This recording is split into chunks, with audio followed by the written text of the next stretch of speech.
Hey, thanks for joining us. We're over at my favorite watering hole, Big Cheese on 67th Avenue, right off US 1. And Almazan is here. He is the famous attorney, all right? But today we're going to be... True. Nope, today... All right. Today we're going to be talking about a whole bunch of different stuff, but I do want to compliment Alex on his color coordination.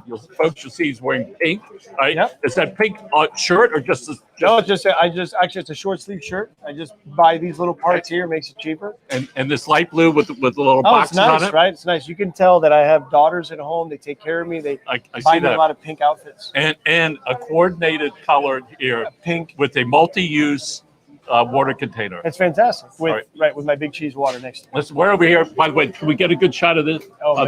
Of this delicious bread over here? My wife can always tell when I come over here. You smell like it for a day. I smell it. It is the most delicious garlic bread in town. And my shirts have a little stain on it.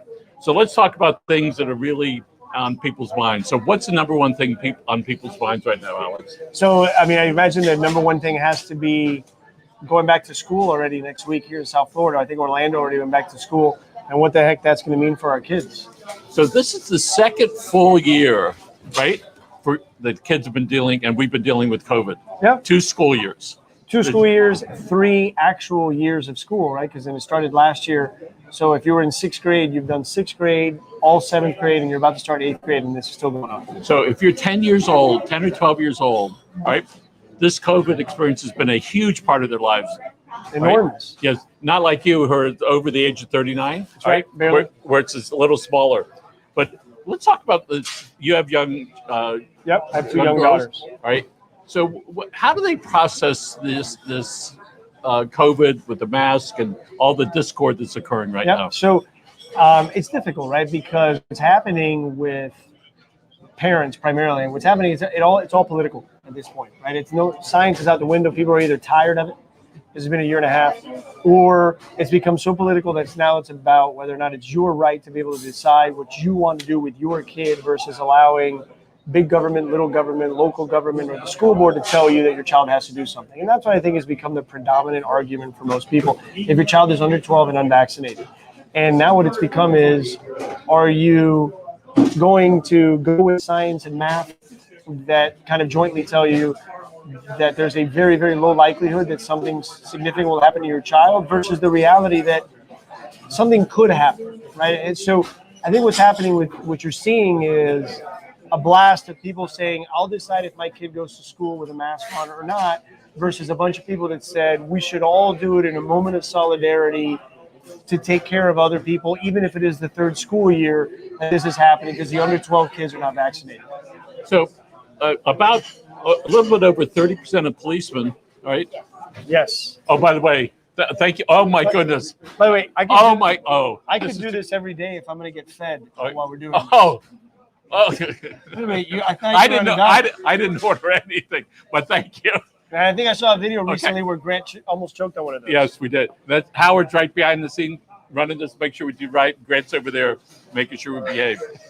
So with the parents and their children, and when we watch about how the folks are deciding whether or not to get the shots, we have nurses, a huge part of the nurses, 30% plus of nurses have elected not to at this point have the shots. Yeah, and there's some stats that will tell you, we've got a percentage, not a large one. You got a percentage from some doctors who aren't doing it. You've got large swaths of nurses who aren't doing it. And I think the people who either don't want to or are reluctant to are relying on the fact that some of the professions, kind of like, I don't need it anymore, but when for a while I could have benefited from LASIK, I said I knew too many doctors who were eye doctors who still had glasses and hadn't had it done. And now I don't need it. I think some people are looking at vaccines for their children the same way, where they're being told that long-term you don't know yet what the effects of getting COVID on children is going to be. And at the same time, some people still get concerned with not knowing if the vaccines are an issue for children, given the low percentage of chance that something will happen to them. And a large percentage of people that have not taken the vaccination have claimed, well, it's not received final approval from the FDA. Which is right. So customarily, it's still on an emergency use approval from the FDA. And one of the things, I think it's 168 years it was in between when measles first showed up in the United States versus I think it was 1963 when the vaccine for the measles was established. But yet here we had first appearance on the planet and then a vaccination within 10 months. So I think some people have a hard time with that. Now, obviously, there's been a lot of advancements in science and medicine that makes that possible, but some people have a hard time with understanding how quickly they came up with a vaccine versus how quickly this arrived. Okay, so let's say the FDA says, well, we're not going to give final approval. Okay, so what does that mean? It doesn't change the efficacy of it. Right. And let's say they approve it. How does that in itself move somebody who's used that as a reason? Valid or not, it's not. It doesn't matter. Where what I've talked about with people before is it looks like the messaging that we're getting from the government, from the CDC, is just off, right? So you have some people who are just tired of it. You have some people with a mixed messaging because over 60% of people get their news from social media, and that social media is primarily wrong. So if you're eligible for the vaccine, you should absolutely get it. But for those that are eligible and decide not to, one of the reasons is what you just said. So while it looks like the FDA is going to approve the vaccine as early as February, they're trying to push it up even earlier than that. If they don't, there's got to be a reason why they don't. And by the way, all the experts seem to believe that it will, right? So I like to act under the presumption that I think they will, but for right now, they don't. And the messaging that's coming from the administration, are there more people coming?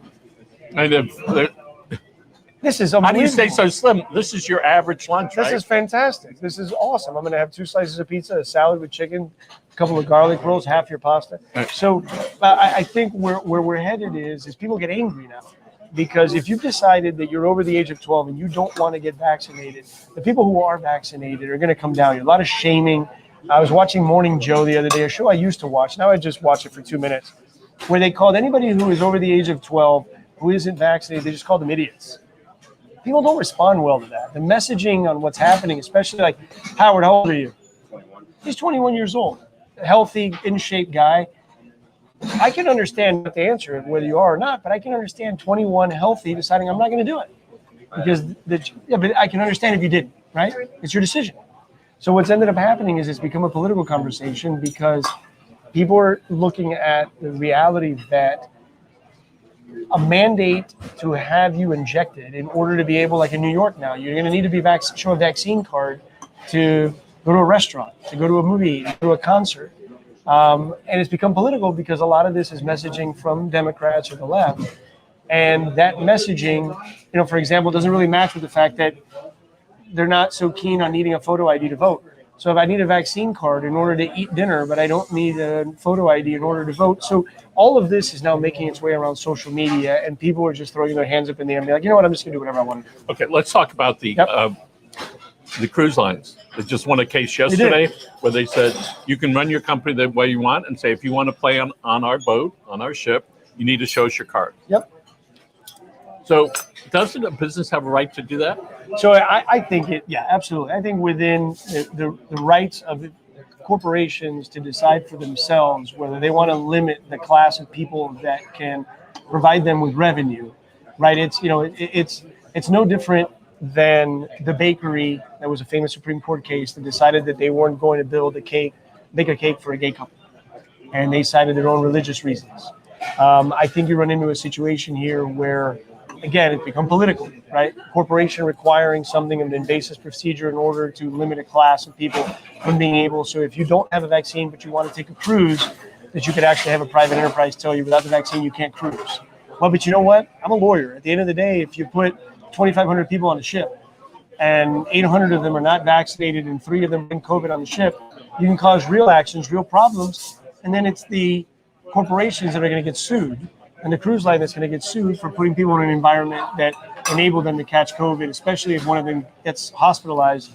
So it's a slippery slope, but I do believe if you're a private business, you should be able to make your own decisions within reason as to whether or not you should, but it shouldn't be mandated, in my opinion, by the government that you should. So in New York, for example, where you need a vaccine card that they're going to start putting into effect, I think now in September, I think that's wrong. I think the restaurant should have the ability to make their own decision.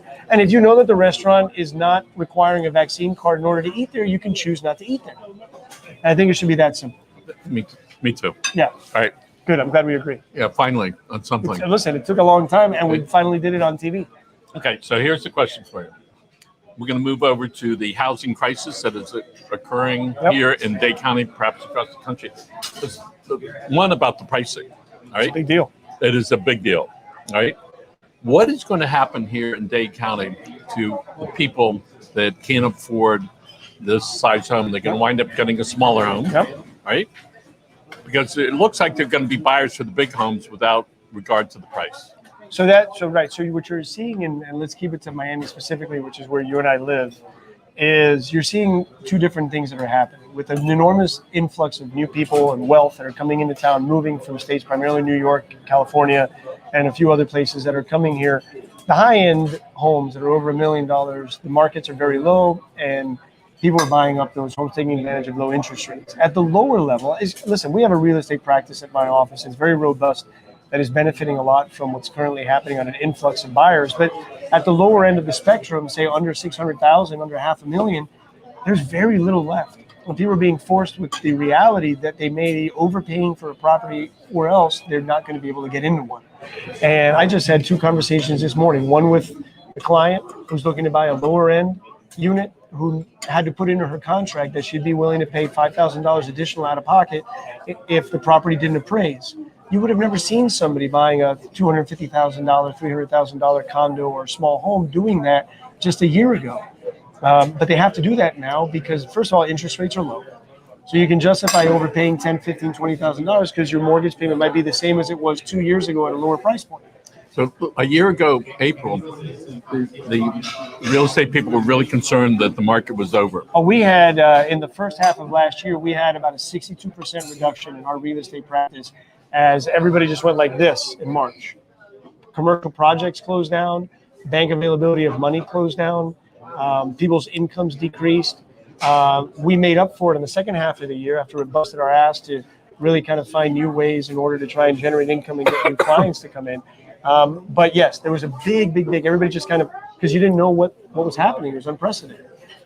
So now, by the way, I want to say hey to George. Yes, I finally got out of the office to eat. Say, George Gonzalez, we're going to invite you on next week to come on the show. Excellent. Welcome, George. Thanks for watching. Oh, my goodness. Look who it is. How are you? Judge King's Nice to see you. Judge King's in the house. Judge King, how are you? Good to see you. Or half of you. Right. Alex Amazon. So- Attorney. I know. Good to see you, Judge. All right. So on housing, I know somebody that's going to go rent an apartment. It's 480 square feet. Yep. It's $1,450 for 480 square feet. Listen, I lost a very valuable, wonderful human being who moved from kind of the Palm Beach, North Broward area to Miami for a job. But she had a 60-day window where she was trying to find housing. And she just couldn't find, and this was a person making a really good salary, couldn't find anything here around where we live, right within 2 miles of here, for an affordable price for somebody with a nice salary that was just her and her dog. It's a legitimate problem. It's a legitimate issue that we're currently having on the affordability of rental. And what's compounding the issue is that landlords who aren't receiving rental income from individuals who are now benefiting an enormously egregious extension of the eviction moratorium by the White House that they have no constitutional authority to do. What you're doing is you're handcuffing people. So those units that have people living in it that aren't paying rent, so the landlords aren't getting the money, the landlords can't evict those people to then bring in people who can't afford to pay the rent. And then those people can't find units because you have people who are living in units that they shouldn't be in, but they don't have to pay rent. So it's creating this little crisis bubble around the reality. You have landlords not getting their money, existing people squatting in units, even if they could afford to pay because they don't have to, the inability for landlords to have their evictions, and then a swath of people who are doing okay, who are back to work, a lot of them making more money because their employers have to pay more. Claude, come say hello. This is Claude. He'll take care of you over here at Big Cheese. All right. He does a good job, that's All right. for sure. And how many years you been here? Over 20 years. Over 20 years, right here at Big Cheese. So there was about a 2-day gap from the time that evictions started and between the new law that came down. There are some cases now that the writ of, what is Possession. it? Where you can go get rid of eviction. Yep. And so I know there's a case that David Winker's handling. He's saying, hey, listen, we have 5 minutes. Oh, my goodness. That was it? That quickly? Yeah. What kind of deal is this? I don't know. We talk a lot. All right. So there's a whole bunch of people that he's trying to protect because the law allowed this 2-day gap. So I think an important thing that I'd like to get to is with the homeowners associations. Yep. And years ago, I was talking about a particular one we won't. Oh, yeah, I remember. We won't mention today. All right. Homeowners associations are powerless. All right, because it's their neighbor on each side to say, "I don't want you to raise the prices." All right, and then everybody fights for that. Will there really be some real control over these privately owned buildings? Yep. Right. That are that have to produce that are producing documents to say the buildings are safe, and obviously it's a terrible tragedy that happened. But there are probably hundreds, if not more. All right? You're going to see. Listen, you're going to see. So the reality of every tragedy brings about an overcorrection, right? And then you end up settling somewhere in the middle. We just had a building collapse, killed 98 people. And it appears very clear that it's a result of faulty management on the fact that the association didn't approve timely renovations that were required and was afraid of putting assessments on the individuals that then needed to pay for the units, and which ended up having was a collapsed building. Now that mindset is going to pour into the legislature, the lobbyists, and correctly into people. Listen, I'm one of those people. I will tell you, for the most part, condo associations they're run by individuals who do it for free, who might be retired, who never had the expertise in order to do so. And when they're facing the reality of a $100,000 assessment per unit because you need to make changes, they blow back against it and don't fight for the reality that those changes need to occur. You're going to see some legislative changes. And I wouldn't be surprised if you see things like associations are going to have annual reports.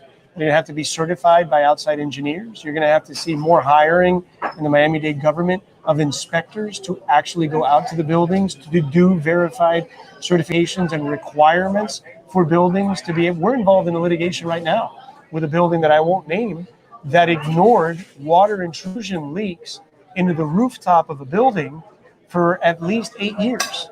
And those are things that become legitimate concerns when otherwise it would just get swept under the rug by a group of 6 or 7 people who customarily handle this condo association like a part-time job, and don't have the expertise to push forward and levy these assessments that require things like what ended up leading to the Surfside tragedy. And you point out that most people, it is a volunteer position, and then it's like, how adamant can you get with your neighbor? Listen, the first building I ever lived in as a condo was the only one as an owner. I ended up on the board within a year. So I opened my mouth a couple of times. I was in my late 20s. I ended up moving into the building. And it was a building that everybody on the floor there was a washers and dryers that were communal to the floor. You couldn't have one in your unit. And I remember at the first meeting, everybody on the board, I find out, had a washer and dryer in their own unit. And so you end up with this kind of manipulation sometimes by people that sit in the condo association. They get advised by outside condo lawyers that are now going to find themselves in trouble if they negligently advised or didn't supervise or didn't correctly tell the association that they were representing and the residents that association represents of real-time issues and provide them with notice, like in the Champlain Towers and Surfside, where these people should have been able to put to a vote and known exactly what they needed to pay and the critical nature of what they needed to do. We're going to come up with a lot of things over the next year and 2 years of the investigation and what happened that are going to really, really change, and appropriately so, especially the ones that are that close to the ocean, where you can have real world problems with corrosion due to the salt. All right, I think we're going to wrap it up here. Alex, always a pleasure. Again, Alex Almazan, counselor, Esquire, yes, friend, and attorney at law. That's a lot of things. Friend, attorney at law, Almazan law. You went to where? What high school did you go to? I went to Belen, which, by the way, if you have a son that's of age, you should seriously consider sending them there. They can turn out to be really wonderful pillars of society. Like you. Yeah. Thank God you married up. All right. I did. Howard, thanks. Thanks for doing it, folks. Enjoy your afternoon and enjoy Big Cheese. Thank you. Hey, pal. Thank Good you. to see you. My pleasure. Yeah.